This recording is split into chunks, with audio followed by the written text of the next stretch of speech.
Welcome to the Australian Finance Podcast, a podcast for people who want to learn more about their personal finances and get the most from their money. This series is hosted by Kate Campbell from How to Money and Owen Raskovich from Rask Finance. The Australian Finance Podcast is provided for educational purposes only. The information is general in nature and does not take into account your needs, goals, or objectives. What that means is the information does not apply to you specifically. So consider getting the advice of a licensed and trusted professional before acting on the information. Hi Owen, welcome back to the Australian Finance Podcast. Thanks, Kate. Thanks for having me. What are we talking about in today's episode? So today we wanted to talk about the differences between saving and investing, investing myths, and why cash isn't king. Why cash isn't king? That sounds like a very bold statement. Yes. But I like the sound of this. We're starting to get the first few episodes were like the veggies. Yeah. Now we're getting to like the meat. We're getting into the good stuff. Yeah. So now you smashed out your debt. You've got your budget sorted out. You've got your emergency fund, and now you're ready to think about investing. Yeah, we're talking about the things that you can do with your money rather than the things like trying to save it all. Yeah. So why don't we kick on? Why are saving and investing not the same thing? Yeah, so generally savings account, which is probably what you've got your emergency fund in right now, you're just earning interest from the bank, whatever they're paying you. Maybe that's 2%, maybe 3%. So you're just earning money from that, and that's generally because the bank's lending out your money to home loans and things like that. So they're paying you an interest to sort of say thank you for letting us use your money. But then when it comes to investing, you're actually putting your capital at risk in majority of cases, I believe. And you're hoping to get a return that's generally greater than bank interest, which is sort of a phrase you want to go, oh, is it better than bank interest? Yeah, okay, that's an interesting way to put it. And that's, I think, yeah, you're right. The way I distinguish between the two is risk. Yeah. So if you're putting your money in a savings account, and we'll get to the types of savings or the types of institutions that can provide government guaranteed savings account in Australia, and then there's virtually no risk there. But then on the other side, we have risk when it comes to investing. There's the risk that you might lose your money. There's the risk that it might go down and stay down, or go up and never go up past a certain point. There's lots of different types of risk. So I think if it's got risk, it's an investment. If it's not, it's probably savings. Yeah. And it's important to know the difference. Okay, so I've just alluded to this thing called an institution, which is just a fancy word for like a company or organisation. You raised an important point before when we were talking about this off air, that there's a thing called an ADI in Australia. And this is particularly important now in Australia because we're seeing these new little banks pop up everywhere. So can you explain what an ADI is? Yeah, so an ADI is an authorised deposit-taking institution, so a term coined by the government. So essentially the government and APRA, which is the sort of the banking regulator, have agreed to say that this bank, or it could be a credit union or a mutual, is an institution that can protect your money. And if for some reason it all goes wrong, we will insure, I don't know if it's called an insurance, but it's pretty much the same thing. Yeah, we'll protect your money up to $250,000 across any institution in that particular bank. Yep. So some of the banks do have multiple branches, so you always got to watch out for that. But essentially, so the government's protecting you. So it's always really important that if you're going to put your money in a savings account, so where you're putting your emergency fund, you've checked the fine print and you've gone onto the government website, which we'll link to check that the organisation is an authorised deposit-taking institution. Because if it's not, they're not supposed to be calling themselves a bank, and your money might not be protected by the government if the organisation goes under. I think, I could be mistaken, but I believe this rule came in about this $250,000 per customer per bank or whatever it was. That came in during the global financial crisis of 2008, 2009, because the government wanted to prevent what we call a run on the banks, which is effectively where everyone's just crap their pants, for lack of a better phrase, and they've gone to the bank and say, I want my money because I want to put it in a jar and bury it in the backyard, or I want to put it under my mattress. Yeah. And the government's like, whoa, it's okay. Yeah. So everything's fine. We're going to insure the banks. Yeah, so it's essentially the government giving you some security in the financial system in terms of where you're putting that hard-earned cash, and also to say you don't really need to put it under the mattress. We'll protect it up to a certain limit, if you put it in a authorised deposit taking institution. And it's important to note, as we have some neobanks popping up in Australia, that's sort of the term for a online new bank that's using fully digital operating systems and no customer-facing stores. Some of them don't yet have their licenses, so it's really important to just check that before you put your money with them or get any financial products, that if you are looking for an authorised deposit-taking institution, you read the fine print and go onto the government website just to check. Yeah, for sure. And so now we're going to zoom out a bit and talk about the benefit of investing and what it isn't. And so for people that are new to investing, you know really how to think about it, because I think my experience with investing is that there are a lot of people that think that investing is probably a very, very risky thing to do, or it's somehow like gambling, or there's plenty of reasons not to do it. And, you know, that could be just the source of your information. Yeah.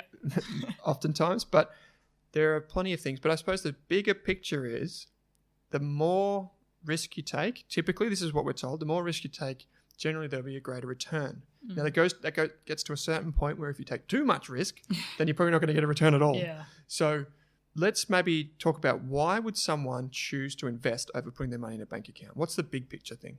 Yeah, so essentially most people choose to invest to build long-term wealth.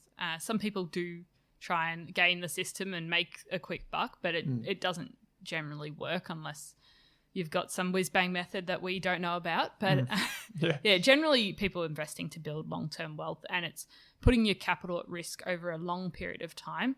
And you're really doing it because you think, based on past performance and things like that, that you're going to be able to do better than a savings account. Yeah, and I think, so just to give you common examples, we've got share market, we've got property markets, we've got things called bonds, which most of us don't buy directly, but we have exposure through super or whatever.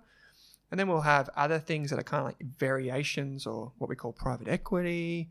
There's a whole host of things that you could classify as an investment. And the way I would probably frame what is an investment and what's speculation, so what's something that's not going to, I suppose, it's not a conventional way to invest money, is does the thing that you're investing in, does it have a somewhat predictable return? And does it pay you dividends or cash? So property pays you rent if you own it. Dividends pay you, shares pay you dividends. Yeah. Things like managed funds pay you distributions. Index funds pay you distributions. Cash accounts, like the more exotic variety, pay you regular distributions. So these are things that you can look at and you can go, I'm going to get a return from that, and I can see where the return's coming from. Speculation, on the other hand, is trying to just bet on like something that's going to go up. Yeah. So in my mind, and people will disagree with me on this, is like something like cryptocurrencies and that craze that we had a few years ago. That is speculation, not investing, because you're just simply gambling on a higher price. You can't say, I expect this return in this time frame.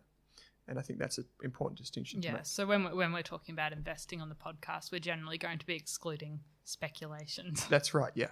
And there's, speculation can work, but it's just the odds are stacked against you, at least from what I've seen. So the first thing is that the first myth that we wanted to bust, if you like, is it's like gambling. Have you heard this? Yeah, very common, common. Or some people just call it educated gambling. That's right, yeah. And it's kind of like, or like the socially acceptable form of gambling. Yeah. And, to an extent, everything is a form of gambling. I suppose if you take risk, there's a risk that you won't get your money back when you invest, just like there is when you put some stakes on the horses or whatever. Yeah. But I suppose the difference is that when you invest, you can afford to think a bit more what we call probabilistically. So you can think that it's probable that I'll get a return. And whereas if you are speculating or you're gambling, you probably don't know what it is. You're probably just basing it on a hunch or, which way the wind's blowing today kind of thing. So I think when people say it's like gambling, that generally comes from a place of, people are carrying with them this idea that's not true and it's unhealthy to do, because the people that tell you these things are normally the people that have lost money. Yeah. And the way that they've lost money is they normally don't understand what's going on. And as soon as you don't understand anything, it all just appears like magic, right? And they've just jumped onto a trend or the barbecue stock tip. That's right, yeah. Pretty common. Yeah, your brother-in-law gives you a tip. He's buying it, so it sounds good and whatever. But that's where you go from that line from investing to speculation. And you're just really just guessing. Yep. And I think a common example is shares. people forget that shares just represent an ownership of a business, and they think just because the share price bounces around every day that's investing. It's really not. If you focus on the business as opposed to the shares, it's more investing than it is speculation. Yeah. And that's where you mentioned it earlier on. You said long term, and that's a fundamental difference between gambling and investing. Yeah. Is the time frame. Okay, so what about? Do you want to bust this myth? Someone says to you, and they're talking about investing. They say, "quote I don't know enough. It's not my passion." Yeah. End quote. I guess that's the one I sort of harp on a lot about to my friends is that everyone pretty much starts from a place of not knowing anything about it, because you don't get born with this innate knowledge of the share market. No. You don't get born wanting to trade stocks or anything like that. It's something that everyone has. It's a human developed system, and that we have to learn. And I think Owen and I have both. Well, you did some courses, but I learned mostly just through Google and a lot of research. And I think even if it's not something that interests you and it's not your passion, you need to know enough that you don't get taken advantage of. Yep. And you can make some smart financial decisions with. So some of these episodes will really help, and we've got a lot of resources online. But even if it's not your passion or you don't know enough, it doesn't mean you can't invest. And a lot of people in all walks of life have managed to invest and have built wealth over the long time. And you don't need to be from a financial background. You don't need a lot of money. It's really easy to get started. Yeah, that's right. I liken it to, say, health. You don't need to be a doctor to know that eating Big Macs all day is going to be bad for you. Yeah. So, just like with money, you don't need to be an expert to know that paying excessive fees to someone else is going to be bad for you. There's some really simple things that if you just put in a little bit of time to understand some of these minor details, or important details but minor, you can really get by and you can do well enough. Yeah. And some of the people I've found with my investing experience, and I've spoken to a lot of investors in my time, it's often not the smartest people that make the most money. It's the people that have the right behavior. Yeah. And they're curious and they just want to know how things work. So the next one is, Kate, let's bust this one, is, quote, "I don't have enough money. It's only for rich people," end quote. Yeah. So I think that's definitely changed a lot over time. And now there's apps you can get started with just $5. But even if you've just figured out that ETF you want to get, most brokerage sites are letting you buy parcels of $500 at a time of shares. And it's really, even managed funds have lowered their entry points. So it's more accessible than ever to get started with a lower base. And investing's definitely not for rich people. Maybe that's how they got there, but you can definitely get started at any stage. Yeah, I think that's a good point. The rich people understand how money works. This is this old Robert Kiyosaki, Rich Dad, Poor Dad. Yeah. Is that the rich people understand how investing works, and that's how they get rich, or that's how they stay rich. Poor people don't understand how it works, or they're put off with something, and that's why they stay poor. Yeah. So it's about breaking down that barrier. It's not only for rich people. $500 you can get started in shares. Less if you want to use one of these other apps. Really, really good. And we've got loads more resources in the show notes. Okay, so this is another myth. What would you say to someone who says, "I can't do it by myself"? Yeah, so you definitely can. Anyone can just create a brokerage account, no charge. You can download any of these apps. You can start learning by yourself. You don't necessarily need someone to take you and show you all the steps. There's a lot of resources online. You just need to be prepared to learn and put a little bit of effort in and just really start to understand the core concepts. And you don't have to get that complicated. You don't need to be able to find the next best stock. There's simple tools such as exchange traded funds, which we'll talk about in later episodes, that really with just one share you can get exposure to the whole stock market. That's right. Yeah. And I think there's something to be said here too, that if you do it yourself, it's going to be a lot cheaper than if you do it through someone else. And I'm talking thousands of dollars potentially. But the thing is, like Kate said, you don't need to be a PhD in economics to work it out. It's really not that bad, and you've got super there as well, so chances are you're already investing. And we'll cover a lot of these core concepts. But what about when someone says, "I'll never have any money, so why should I even bother learning about it?" Yeah, I think often I've heard a lot of family members say that they often use that statement to just put it off, because they just spent $50 on that night out or $100 on that bag, but the thought of actually building up wealth over a long time seems impossible, so they'll just do nothing. And it's really the same with paying down debt and saving that emergency fund. It's taking small actionable steps regularly that start to have a positive snowballing effect to actually building up that wealth over a long time. So you've just got to start small with whatever you can, and the same with learning and the same with savings, just to start building up that knowledge. You don't suddenly know it all at once. It's a slow, gradual process. Oh, for sure. And the key phrase is little bits, lots of times. Yeah. So some people come into some money. They might have, say, $10,000, and they think, I'll just go invest it. And I'd say to someone in that situation, well, don't actually. It might sound like a really smart idea to just go and invest some money, but instead of putting it all in at once, why not just let it trickle in over time? So $1,000 this month, $1,000 until you get that $10,000 out of savings and into investing.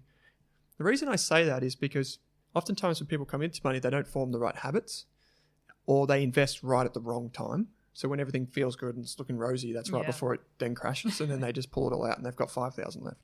So that's, it's about making those tiny little changes. And I've given an example this week when I was doing a presentation. I was talking to vet graduates and said $1,000 a month. If you can put that away and it can be invested at 10%, right? This is just very round numbers. So $1,000 a month, 10%. Over 30 years, that turns into about 1.9 million, right? But the question is, most people graduate from uni and then they say, oh, I'll wait 7 years or whatever until I'm 30 and then I'll start saving. So let's say that exact same example, 10%, that's what the investment is earning. Instead of $1,000 a month, $2,000 a month. Over that same time horizon, that person will actually come out with less than the person that started today with 1,000. So they deposit 2,000 instead of 1,000, but they still come out with less. And that's just the idea that, small amounts, lots of times, and starting now is a really good way to do it. So I think we've debunked this myth about why cash is not king. Can you get inside the mind perhaps of someone that is sitting on cash at the moment? What would you do if you were to what would you do to make that person feel more comfortable investing? What would you say to them? What are some good resources that they could go to? Yeah, I think this Vanguard published some really good graphs that really show what cash has done since the 1900s to date and what investing in the share market, the property market, Australia, US has done. And I think that graph really explains it well to anyone. It might be something you want to get and show to family. I'll put a note in the comments, but it shows you what cash has done and what every other asset class has done. And I think it really explains the whole thing of why cash is not king. And with inflation, your cash is going backwards. Yeah. So inflation, just to fill everyone in, is the rising cost of living your life effectively. Yeah. So if a coffee's $1 today, it's $1.20 tomorrow. That's a really bad example, but that natural rising of prices. Yeah. So like your parents might have told you they used to buy lollies for 1 cent, and now they're maybe 20 or 30 cents for one single candy. Yep. I guess that's a very basic example. And how milk used to be maybe 50 cents, and now we're $2, $2.50. It shows you that living costs rise over time. So if you've just got your money invested in cash, just earning really basic interest rate, your money's not actually going to be worth as much in 20, 30 years' time. Yeah, especially if you consider you pay tax on interest, right? So that's probably why you could consider looking outside of cash. I would say one thing to do is just to put some time aside. You're already listening to this podcast, so that's a great step. And keep listening. But I would say, if you commute to work, listen to something for 15 minutes or read something for 15 minutes. It's not a massive thing to do. Just a little bit of time. It doesn't cost you anything, just to see what people have to say, read about investing, read about budgeting, read about ways to save money. Yeah, and everyone you listen and read to will have slightly different methods and steps that they used.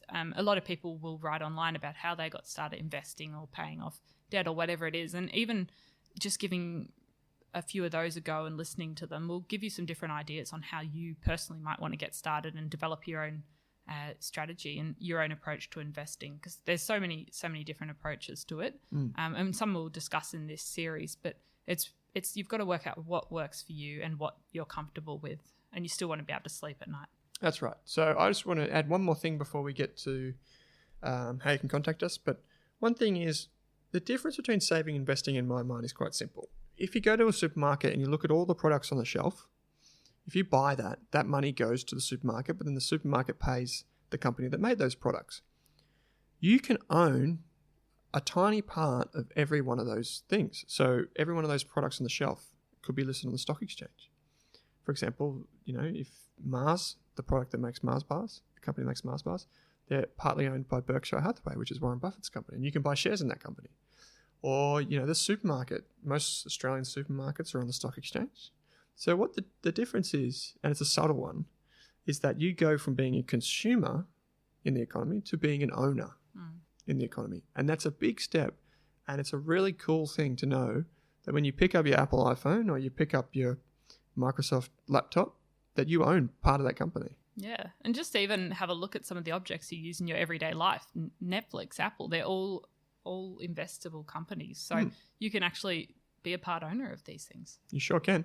So, Kate, can people ask us questions? I mean, we're going to dig into a lot more of this in detail in the coming episodes, but can anyone ask us questions? Yeah, if you have questions, feel free to get in touch with Owen or myself. We'll have the details in the comments, but I'm available on Twitter and Instagram at HowToMoneyAustralia. Yep, and I'm at raskfinance.com and Owen Rask on Twitter.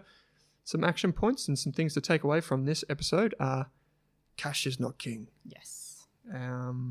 Check your bank. Yep, make sure the financial institution you have your savings account or your emergency fund with is an authorised deposit-taking institution. Yep, because that means that there's should be the government guarantee, the seal, if you like. And is investing like gambling?